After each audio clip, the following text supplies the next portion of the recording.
اب آپ تھاٹ کو جو ہے نا اس طرح سے سوچیں گے اور ریلیکس رکھیں گے اپنے تھاٹ کو کہ ٹھیک ہے مجھے مل رہا ہے یا نہیں مل رہا، اٹس اوکے.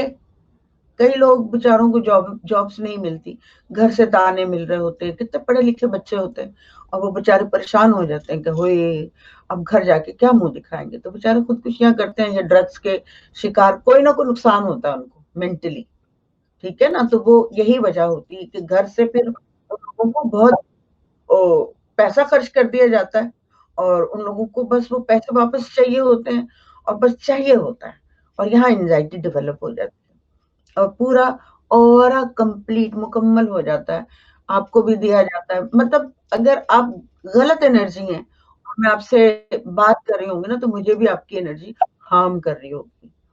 بس انرجی کو سمجھنا ہے. ہم جو سمجھتے ہیں اس طرح نہیں انرجی ورک کرتی، جس طرح انرجی ورک کرتی ہے ہمیں وہ سمجھنا ہے، اس کی لرننگ کرنی ہے ہمیں. ایٹ لیسٹ وہ پازیٹیو تھاٹ تو کر ہی سکتا ہے.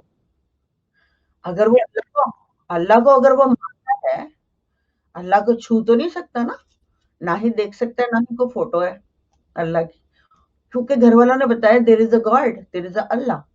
تو اگر وہ اس کو ٹرسٹ کر رہا ہے تو پھر اس کو ٹرسٹ پوری طرح سے کرنا پڑے گا نا. جب آپ سرنڈر کرتے ہو اس جذبے کو تو آپ پازیٹیو تھاٹ کرنے شروع کر دیتے ہیں. آپ کو ٹرسٹ کرنا پڑے گا اگر مجھے یہ جاب نہیں ملی، اگر یہ کام نہیں ملا تو میرے اچھے میں ہے. آپ کو یہاں پہ خدا کو رکھنا پڑے گا. آپ کو گلا نہیں کرنا نا اپنے پیرنٹس کے دیے ہوئے خدا کو، سمجھ گیا نا.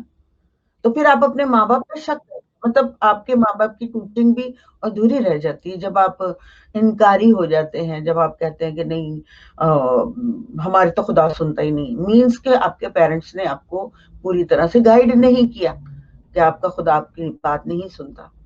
خدا ایک ایسی ہی انرجی ہے جیسے آپ چھو نہیں سکتے، پکڑ نہیں سکتے، دیکھ نہیں سکتے، اور پوری کائنات میں چاہے ہزاروں لاکھوں کروڑوں یونیورسز ہیں ہمارے علاوہ، تو کہاں کہاں مطلب سرنڈر کرنا پڑے گا.